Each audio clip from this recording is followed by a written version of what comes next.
Edible balcony garden है। ये बहुत छोटी सी स्पेस है जहाँ मैंने एडिबल गार्डन क्रिएट किया है। 3 साल पहले मैंने अपने ऑर्नामेंटल गार्डन को एडिबल गार्डन में कन्वर्ट किया। इसके पीछे सबसे बड़ा कारण ये था कि मैं अपने ऑर्नामेंटल गार्डन में जो भी ग्रो करती थी वो सिर्फ मेरी आँखों को सुकून और मन को शांति देता था, जबकि एक एडिबल गार्डन से हम जब चाहे तब ताज़ी, केमिकल फ्री, पेस्टिसाइड फ्री ताज़ी फल, सब्जियों एवं हर्ब्स का सेवन कर सकते हैं। मैं अपने गार्डन के प्रोड्यूस को खाने में इस्तेमाल करती हूँ। खीरे को, चेरी टमाटो को, फ्लावर्स को सैलेड के रूप में इस्तेमाल करती हूँ। जो डिफरेंट फ्लावर्स हैं, रोज़ हैं, नस्टर्शियम में, उससे पुडिंग को गार्निश करने में इस्तेमाल करती हूँ। जो मेरे हिबिस्कस हैं उसके फ्लावर्स के डिफरेंट फ्लेवर्स के टी बनाने में इस्तेमाल करती हूँ। सैलेड के रूप में इस्तेमाल करती हूँ। ये सारे प्रोड्यूस मैं अपने खाने में इस्तेमाल करती हूँ। हम में से ज़्यादातर लोग अपार्टमेंट में रहते हैं जहाँ गार्डनिंग के लिए बहुत ही कम स्पेस मिलती है। इस कंडीशन में हम वर्टिकल स्पेस यूटिलाइज़ कर अपने गार्डनिंग स्पेस को, पौधे लगाने की जगह को मैक्सिमाइज़ कर सकते हैं। यहाँ मैंने लोहे का स्टैंड लगाया है वर्टिकली, जहाँ मैंने अपने पॉट अरेंज किए हुए हैं। गार्डन स्पेस को मैक्सिमाइज़ करने के लिए कुछ हैंगिंग बास्केट्स भी लगा सकते हैं, जिसमें डिफरेंट काइंड ऑफ हर्ब्स को ग्रो कर सकते हैं। और इतना ही नहीं, गार्डन स्पेस को यूटिलाइज़ करने के लिए हम वॉल्स को भी यूज कर सकते हैं। वहाँ वॉल में भी वॉल माउंटेड कुछ स्टैंड लगाकर हम अपने पॉट्स को अरेंज कर सकते हैं। मेरी बालकनी एल शेप की है। यहाँ पर करीब 100 स्क्वायर फीट की जगह है, जहाँ पर मैंने तरह तरह के फूल, फल, सब्जियाँ, औषधीय पौधे एंड हर्ब्स लगा रखे हैं। इसकी खास बात यह है कि यहाँ पर उगने वाले हर पौधे का इस्तेमाल हम खाने में कर सकते हैं। मैंने अपने गार्डन में फल में चीकू, अनार, आम ये लगा रखे हैं। चीकू में तो फल भी आ रहे हैं।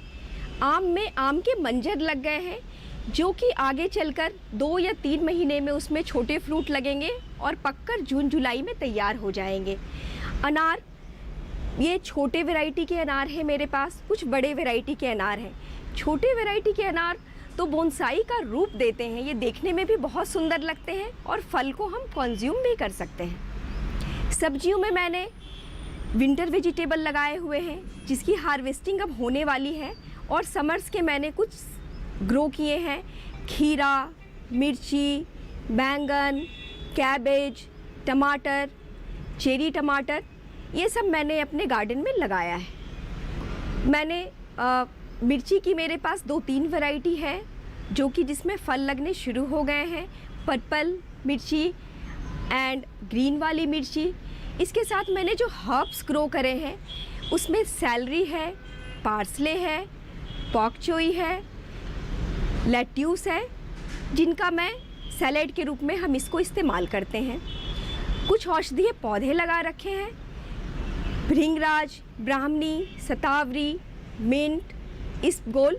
ये औषधीय पौधे हमारे समय समय पर किसी तरह की बीमारी में काम आते हैं, जो कि बहुत आसानी से हमें घर पर ही उपलब्ध हो जाती है। हम सब्जियों और फल का इस्तेमाल तो खाने में करते ही हैं, इसके साथ साथ फूलों का इस्तेमाल भी खाने में करते हैं। जिन फूलों का इस्तेमाल हम एडिबल पर्पस के लिए करते हैं, वो मैंने फूल लगा रखे हैं। Marigold, carnation, gerbera, geranium, stock, calendula, nasturtium. Nasturtium के तो फूल के साथ साथ पत्तों का भी उपयोग करते हैं हम अपने खाने के लिए। यहाँ पर फूलों में मैंने कार्नेशन, जो कि खाने के पर्पस में यूज़ होता है, एंड लिलीज ये भी लगाए हुए हैं। एडिबल गार्डन तो क्रिएट कर लिया। यहाँ पर इस गार्डन को एंजॉय करने के लिए मैंने सिटिंग अरेंजमेंट भी बनाई है, ताकि बैठकर इस गार्डन का आनंद ले सके।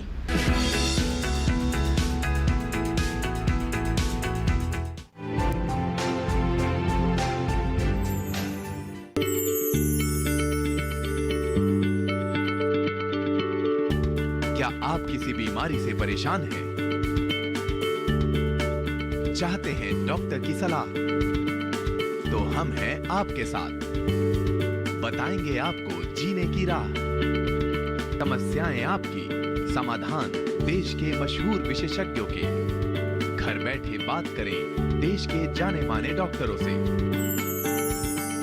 हमारे लाइव प्रोग्राम स्वस्थ किसान में हर शनिवार शाम 6 बजे से 7 बजे तक।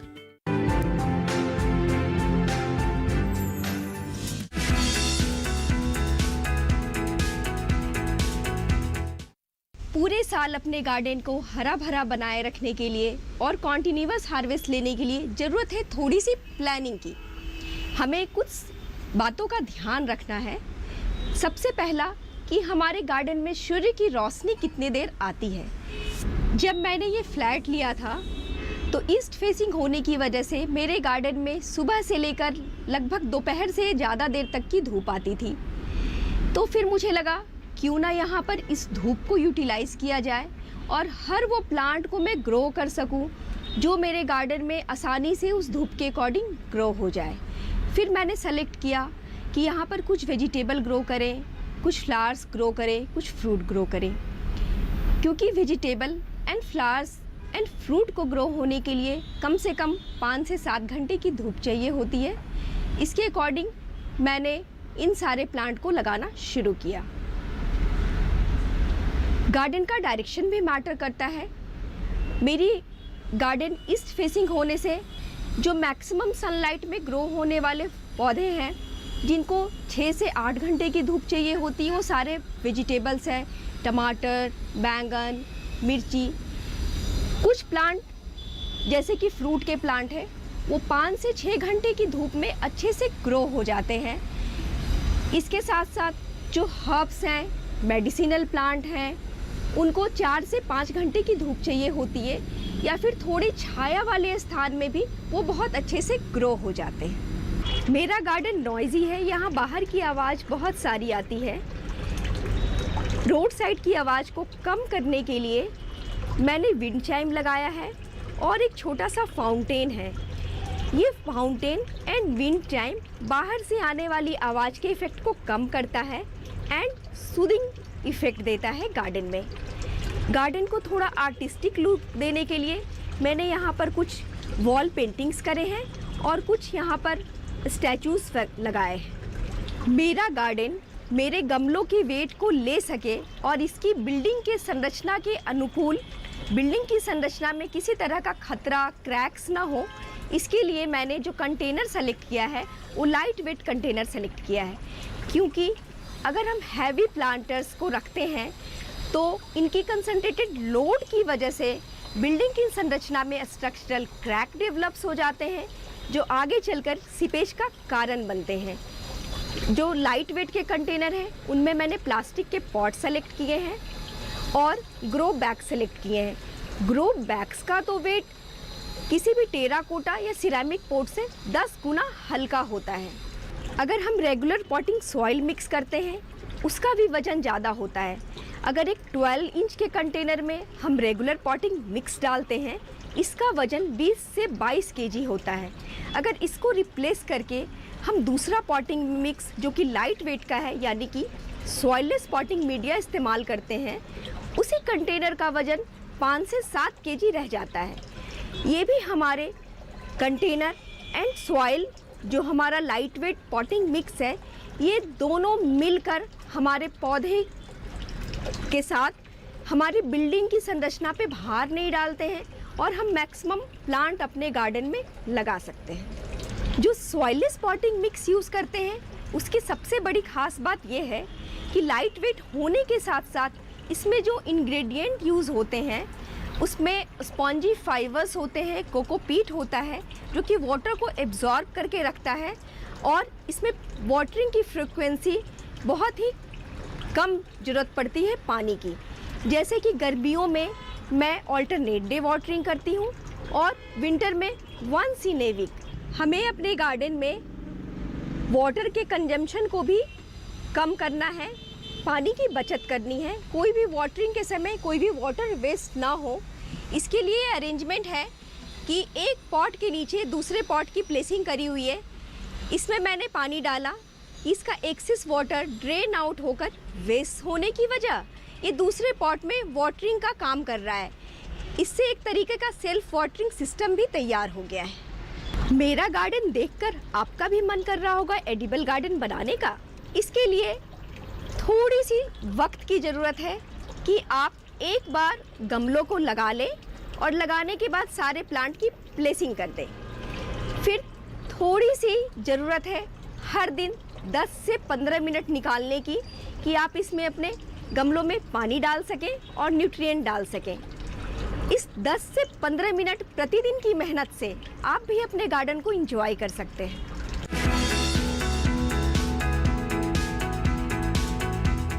हम अपने एडिबल गार्डन में एक और ख़ास बात का ध्यान रखें कि जो हम खाना पसंद करते हैं वही ग्रो करें। अपने favourite fruit, vegetable, herbs and सारी सैलेड के क्रॉप्स लगाएं, क्योंकि इससे वेस्टेज नहीं होती है और हम जो भी क्रॉप ग्रो करते हैं वो कंज्यूम हो जाता है। जैसे हमारे गार्डन में लाइकिंग है कि टमाटर का कंजम्पशन ज़्यादा है, हमारे घर के लोग टमाटर पसंद करते हैं, तो हम टमाटर अगर ग्रो कर रहे हैं तो एक साथ सारे पॉट को नहीं लगाएंगे, क्योंकि हमारे पास स्पेस कम है और हार्वेस्ट भी लेनी है। तो जब हम सीड की सोइंग करते हैं तो एक पॉट में एक सीड की सोइंग हो जाने के बाद कुछ समय के अंतराल के बाद 1 या 2 हफ्ते के अंतराल के बाद दूसरा पौधा लगाएं, फिर कुछ समय अंतराल के बाद फिर तीसरे पॉट को लगाएं। इसलिए हमारे 3 पॉट तैयार हो जाएंगे एंड कॉन्टिन्यूअस टमाटर हमारे गार्डन में मिलता रहेगा। जैसे मैंने बंद गोभी लगाया, तो बंद गोभी लगाने में मैंने उस सीज़न में अक्टूबर में पहले एक बार सीड लगाया, फिर अगले 1 हफ्ते के अंतराल के बाद दूसरी सीड लगाई। इससे हमारे 2 से 3 पॉट तैयार हो गए और मुझे एक के बाद एक हार्वेस्ट मिलता गया। जिस पौधे की कंजम्पशन बहुत ही कम मात्रा में है, जैसे कि मेडिसिनल प्लांट, उसके एक एक पॉट लगाएं। पत्तेदार सब्जियों की कंजम्पशन ज़्यादा होती है, एक पॉट लगाने के बाद फिर दूसरा पॉट लगाएं कुछ समय अंतराल के बाद। इससे कॉन्टिन्यूअस हार्वेस्ट मिलता रहेगा। मैंने अपनी बालकनी में कुछ पेरिनियल प्लांट लगाए हुए हैं, जो जैसे फल के पौधे एक बार लगा दो वो सालों साल फल देते रहते हैं। कुछ फूल के पौधे भी पेरिनियल हैं, हिबिस्कस एंड रोज़, इनको भी एक बार लगा दो सालों साल फूल देते रहते हैं। कुछ एनुअल फ्लावर्स होते हैं, एनुअल वेजिटेबल्स होते हैं, जो हर सीज़न में लगाना होता है। जैसे एक बार विंटर में लगाया, अक्टूबर में जिसकी सोइंग करी, हार्वेस्टिंग 3 से 4 महीने के बाद इसकी हार्वेस्टिंग मिल गई। अब फ्लावर्स में भी स्प्रिंग सीज़न के फ्लावर्स ख़त्म होंगे, अब समर सीज़न के फ्लावर्स हम लगाएंगे। जैसे कि एक सीज़न में एक बार फ्लावर्स लगा दो, एक बार वेजिटेबल लगा दो, ये फूल और फल अगले 3-4 महीने तक देते रहते हैं। हमें सीज़न के अकॉर्डिंग प्लानिंग करनी है कि किस सीज़न में कौन से प्लांट्स लगाएं। एक ख़ास बात ध्यान रखना है कि वेजिटेबल के प्लांट्स जैसे खीरा, मूली, तोरी, बैंगन, करेला पूरे साल ग्रो होते हैं, पर समर में उगने वाले पौधे अलग होते हैं और विंटर में उगने वाले पौधे अलग होते हैं। हमें सीड खरीदते वक्त इस बात का ध्यान रखना है कि ये किस सीज़न में उगने वाला सीड है। अगर हम विंटर में उगने वाला खीरा लगाएंगे तो वो विंटर में बहुत अच्छा हार्वेस्ट देगा, उसमें प्रॉपर प्लांट्स की ग्रोथ होगी और खीरा बहुत ही बढ़िया लगेगा। अगर हमने करेला समर में उगने वाला लगाया है बीज, तो ये समर में बहुत अच्छा उगेगा और इसके फूल और फल बहुत अच्छे से लगेंगे।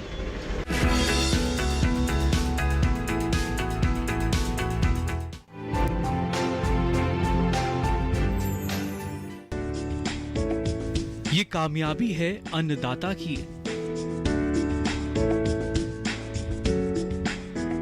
ये कहानी है खेत और खलिहानों की। कैसे करें अपने पशुओं की देखभाल, जानिए गांव-गांव के किसानों का हाल। देखिए गांव किसान, सोमवार से शुक्रवार दोपहर 12 बजे सिर्फ डीडी किसान पर।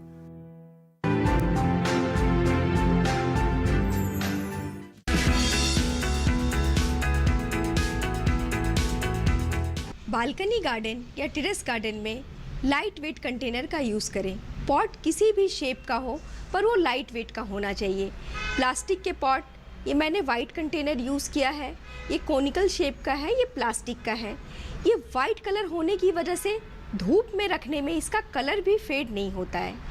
कुछ eco friendly baskets, bamboo baskets use किए हैं, ये हैंगिंग के काम में आता है। ये मैं प्लास्टिक के ये बास्केट को यूज़ किया है, इसको भी हैंगिंग के काम में आता है। ये लाइट वेट है। इसको यूज़ करने से पहले इसके अंदर जूट की लाइनिंग की हुई है ताकि अंदर की पॉटिंग मिक्स और वाटर बाहर की तरफ नहीं निकले, सिर्फ एक्सेस वाटर ड्रेनेज में निकले। ये ग्रो बैग्स हैं जिसका हाइट 10 इंच का है और ये प्लास्टिक का ग्रो बैग्स है। ये बहुत ही लाइट वेट है। एक टेराकोटा पॉट की मुकाबले या फिर जो हम गमले यूज़ करते हैं सिरेमिक पॉट के मुकाबले इसका वज़न 10 गुना कम होता है। ये भी ग्रो बैग्स है जो मैं इस्तेमाल करती हूँ।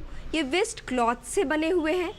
इन सारे बैग्स को इस्तेमाल कर, इस कंटेनर को इस्तेमाल कर हम अपने छत के ऊपर, बालकनी के ऊपर कम से कम वज़न डाल सकते हैं। अपने बालकनी और टेरेस गार्डन में हम उसकी वेट को हल्का रखने के लिए सबसे इम्पॉर्टेंट है कि हम अपने हल्के सॉइल पॉटिंग मिक्स को भी यूज़ करें।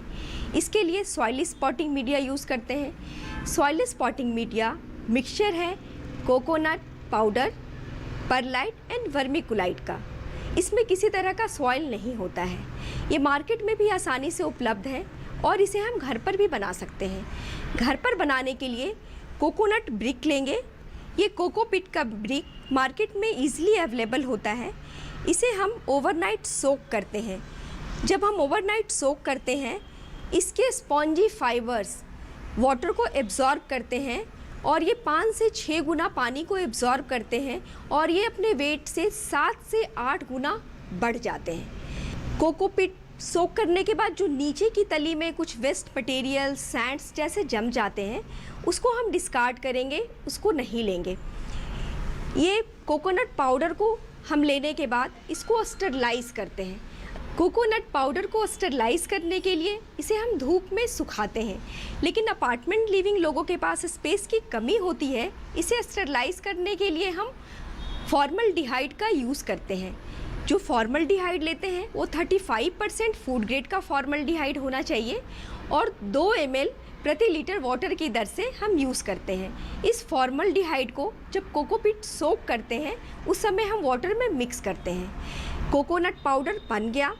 इसके साथ जो हम परलाइट लेते हैं, परलाइट लाइट वेट का होता है। इसमें माइक्रोस्कोपिक पोर होते हैं जो वाटर एंड न्यूट्रिएंट को एब्जॉर्ब करते हैं। ये नेचुरल सोर्स से मिलता है। वर्मिकुलाइट है। वर्मिकुलाइट ये माइका चिप्स है जो कि एक नेचुरल सोर्स से मिलता है। इन तीनों को मिक्स करने से हमारा सॉइललेस पॉटिंग मीडिया रेडी हो जाता है। इसमें किसी तरह का insect, paste, disease and infestation नहीं है। इसमें हम वर्मी कंपोस्ट मिलाते हैं। वर्मी कंपोस्ट में थोड़े बहुत चांसेस होते हैं कि इसमें कॉन्टामिनेशन आ सकते हैं, कोई फंगल डिजीज़ आ सकता है, लेकिन अपने गार्डन को पूरी तरह से डिजीज से फ्री करने के लिए हम अपने वर्मी कंपोस्ट को मिलाने से पहले ट्राइकोडर्मा से ट्रीट करते हैं। ट्राइकोडर्मा एक बायो फॉर्मुलेशन है, एक तरह का फंगीसाइड है। अब ये डिजीज़ फ्री वर्मी कंपोस्ट को हम जो हमने मिक्सर बना लिया, परलाइट, वर्मिकुलाइट एंड कोकोपीट, इसमें मिक्स करेंगे। इससे हमारा सॉइललेस पॉटिंग मीडिया तैयार हो गया। ये लाइट वेट है और ये हमारे भार को, कंटेनर को हल्का रखेगा और ये बहुत ही अनुकूल है पौधे को लगाने के लिए।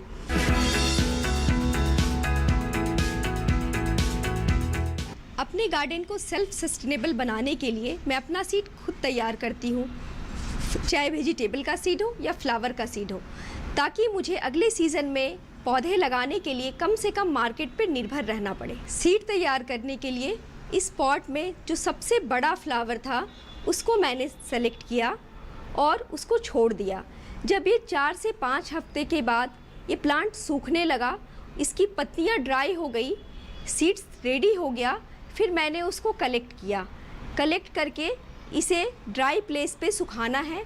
ड्राई प्लेस पे सुखाने के बाद इसे किसी भी कंटेनर में हम स्टोर करते हैं। स्टोर करने के लिए कपड़े का थैला, कागज़ का लिफाफा या कोई साफ़ कंटेनर लेते हैं और इसे किसी ऐसे स्थान पे रखते हैं जहाँ पर किसी तरह की नमी ना लगे, क्योंकि अगर नमी लगेगी तो ये सीड हमारा ख़राब हो जाएगा और अगले सीज़न के लिए हमें नमी रहित स्थान पर ही सीड को रखना है और ग्रो करना है। कुछ सीड्स मैंने कलेक्ट किए हैं जिसमें पालक के सीड्स हैं, मेथी के सीड्स हैं, धनिया के सीड्स हैं, फ्लावर्स में मैरीगोल्ड के फ्लावर हैं और चिली के हैं। ये अगले सीज़न में इसको मैंने स्टोर किया है और अगले सीज़न में इस सीड को मैं लगाऊंगी ताकि मार्केट पे कम से कम निर्भर रहना पड़े मुझे।